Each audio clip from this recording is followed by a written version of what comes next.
Hello students, कैसे हो आप सब। आपका स्वागत है मेरे चैनल बलजोत क्रिएटिविटी में। आज मैं आपको रंगाकुत्ता मेथड का क्वेश्चन करवाने जा रहा हूं। इससे पहले मैंने एक वीडियो बनाई थी जिसमें मैंने रंगाकुत्ता मेथड का ओवरव्यू दिया था, जिसमें हमने कुछ फॉर्मूला समझे थे और अब उन फॉर्मूला को इम्प्लीमेंट करने का समय आ गया है। आइए देखते हैं कैसे वो फॉर्मूलाज इम्प्लीमेंट करते हैं हम। सबसे पहले आपको मेरा वो ट्रिक याद होगा, GFCC। हमने इसके अकॉर्डिंग सम को सॉल्व करना है। स्टेप फर्स्ट हमारा क्या होगा, गिवन में हमने क्वेश्चन को अच्छे से पढ़ना है। जो जो क्वेश्चन में लिखा हुआ है उसके अकॉर्डिंग हमने गिवन लिखना है और जो फाइंड आउट करना है वो चीजें इसमें लिखनी है। सबसे पहले हमें गिवन है y0 = 1, y0 = 1। इसमें बहुत इंपॉर्टेंट बात क्या है, हमें ये पता होना चाहिए कि जो j है ये हमारा होता है x नोड, ये हमारा होता है y नोड। x नोड की वैल्यू हमारे पास कितनी आ गई, 0। y नोड की वैल्यू हमारे पास कितनी आ गई, 1। अब इसके बाद हम x नोड के x1 भी निकाल सकते हैं, x2 भी निकाल सकते हैं, x3 भी निकाल सकते हैं। ये डिपेंड करता है हमारे क्वेश्चन पे। लेकिन इस क्वेश्चन में हमने x0 से x.1 तक जाना है, इसलिए हमें पहले x नोड निकालना है फिर x1 निकालना है। उसके आगे जाने की हमें जरूरत नहीं है। x1 का फॉर्मूला हमारे पास क्या है, x node plus h। x node कितना है हमारे पास, 0। h कितना है, 0.1। ये कितना आ गया, 0.1। y1 कितना आएगा, y नोड प्लस k। ये हमने फाइंड आउट करना है। अब स्टेप सेकंड क्या है, फॉर्मूला प्लस कैलकुलेशंस। इस स्टार्टिंग करनी है हमने n = 0 से। फॉर्मूला हमारा क्या था, k1 = h of f xn yn। n की जगह पे हमने क्या भरना है, n की जगह पे हमने 0 भरना है, x0 y0। फिर k1 = h कितनी है, 0.1। f of x नोड कितना है हमारे पास, 0। y नोड कितना है हमारे पास, 1। इसका मतलब क्या है कि हमने जो गिवन फंक्शन है उसमें x की वैल्यू को 0 भरना है और y की वैल्यू को 1 भरना है। गिवन फंक्शन हमारे पास ये है, x की वैल्यू 0, y की वैल्यू 1। ये कितना आ गया, 1। अब हम इस सारे को f of 0, 1 को 1 लिख सकते हैं और ये 0.1 हमारे इसके साथ मल्टीप्लाई हो रहा है। ये k1 की क्या आ गई हमारे पास, वैल्यू। उसके बाद हम निकालेंगे k2। k2 कैसे आएगी, h of f of x node plus h/2 y node plus k1/2। k2 कितना आ गया, 0.1। f of 0 plus 0.1/2 1 plus 0.1/2। ये क्या है, x नोट की वैल्यू भरी, h की वैल्यू भरी बाय 2। ये k1 की वैल्यू जो हम पीछे आई वो हमने यहाँ पे भर दी। अब हम इसे सॉल्व करेंगे। ये आ गया 0.1। f ऑफ ये आ गया हमारे पास सॉल्व करके 0.05। ये सारा सॉल्व करके आ गया हमारे पास 1.05। अब हमने गिवन फंक्शन में x की वैल्यू ये भरनी है, y की वैल्यू ये भरनी है। देखिए फंक्शन क्या है, dy/dx x plus y square. x कितनी है, 0.05। y कितनी है, 1.05 का होल स्क्वायर। 0.05 प्लस 1.1025। इसे स्क्वायर करके आ गया। इसे जब सॉल्व किया तो ये आ गया हमारे पास ये।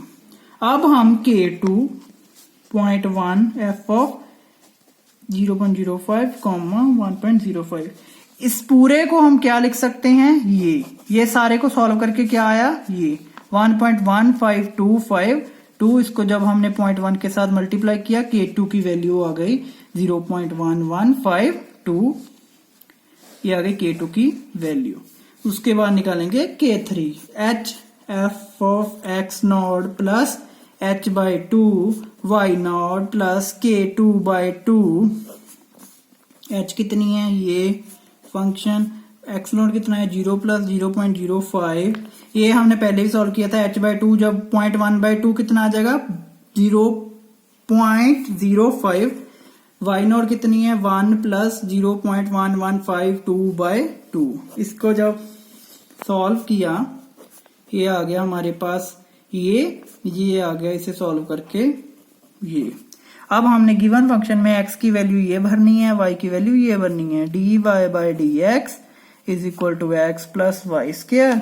x की वैल्यू ये है, y की वैल्यू ये है। जब इसका स्क्वायर किया ये आ गया ये, फिर ये आ गया ये, इसको कर दिया प्लस, इसको सॉल्व करके आ गया हमारे पास ये। अब हम इस सारे को क्या लिख सकते हैं 1.1685 मल्टीप्लाई बाय 0.1। जब हम इसे सॉल्व करेंगे हमारे पास आ जाएगा 0.1168। ये आ गई K3 की वैल्यू। उसके बाद हमने निकालना है K4, h of f of x not plus h y not plus K3। h कितनी है 0.1, फंक्शन x कितना, x नॉट कितना है हमारे पास 0, h कितना है 0.1, y नॉट कितना है हमारे पास 1 प्लस 0.1168। अब इसे हम लिख सकते हैं 0.1, ये आ गया 1.1168।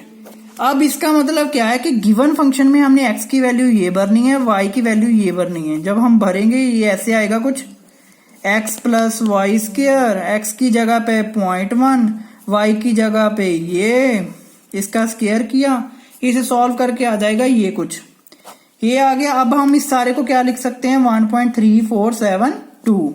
इसे जब हम 1.1 के साथ मल्टीप्लाई करेंगे तो K4 की वैल्यू आएगी, वो आएगी 0.1347। अब नेक्स्ट स्टेप है हमारा, हमने क्या फाइंड करनी है K।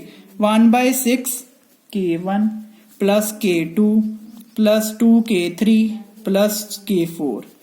ये 1/6 ऐसे, K1 की वैल्यू ये है, 2 इंटू K1 की वैल्यू ये है, K2 की सॉरी, और 2 इंटू K3 की वैल्यू ये है, प्लस K4 की वैल्यू ये है। इसको जब सॉल्व करेंगे तो हमारे पास K की वैल्यू आ जाएगी ये। अब उसके बाद क्या होगा, हम इसके एंड रिजल्ट निकालेंगे, एंड रिजल्ट निकालेंगे। एंड रिजल्ट कुछ इस तरह होंगे, x1 is equal to x not plus h. X not हमें गिवन थी, ये आ गया हमारे पास ये x1 की वैल्यू जो कि हमने पहले भी निकाली थी। अब मेन बात क्या थी, हमने y1 की वैल्यू निकालनी थी, वो क्या थी y नॉट प्लस k, जो कि हमें k से मिलनी थी। 1 plus 0.1169 is equal to 1.1169। y1 की वैल्यू हमारे पास क्या आ गई 1.1169। स्टेप थर्ड में हम क्या कंक्लूजन्स लिखेंगे, मतलब एंड रिजल्ट। एंड रिजल्ट हमारा क्या आया, x1 पे 0.1 था और y1 हमारी कितनी आई 1.1169। इस क्वेश्चन में हमने x1 y1 तक करके क्वेश्चन को छोड़ देना है, क्योंकि इसके बाद क्वेश्चन नहीं हो सकता। अगर हमें क्वेश्चन में दिया होता x इक्वल टू 0 से हमें x इज इक्वल टू 0.2 जाना है, तो हमें क्या करना था, यहां तक ये खत्म है। अगर हमें गिवन होता है x इक्वल टू 0 से हमें x इज इक्वल टू 0.2 जाना है, तो हमने क्या करना था, पहले x नोड y नोड हमें मिल जाने थे गिवन इनिशियल वैल्यू से, इनिशियल कंडीशन से मिल जाने थे। x1 कैसे आनी थी, x नोड प्लस h से, y नोड कैसे आनी थी y1 कैसे आनी थी y नोड प्लस k से। अब ऐसे ही x2 कैसे आनी थी हमारे पास x1 प्लस h के साथ, और y2 कैसे आनी थी y1 प्लस k के साथ। ऐसे ही आगे अगर हमको x3 निकालनी पड़ जाए तो हम क्या करेंगे, इसको यहाँ पे लिखेंगे x2 प्लस h। y3 निकालनी हो तो हम क्या करेंगे y2 प्लस k। ये था हमारा ये मेथड। आई होप आपको ये समझ आया होगा। मेरे चैनल को ज्यादा से ज्यादा सब्सक्राइब कीजिए, लाइक कीजिए। अगर आपको इसमें कोई क्वेरी है तो प्लीज मुझे कमेंट करके बताइए।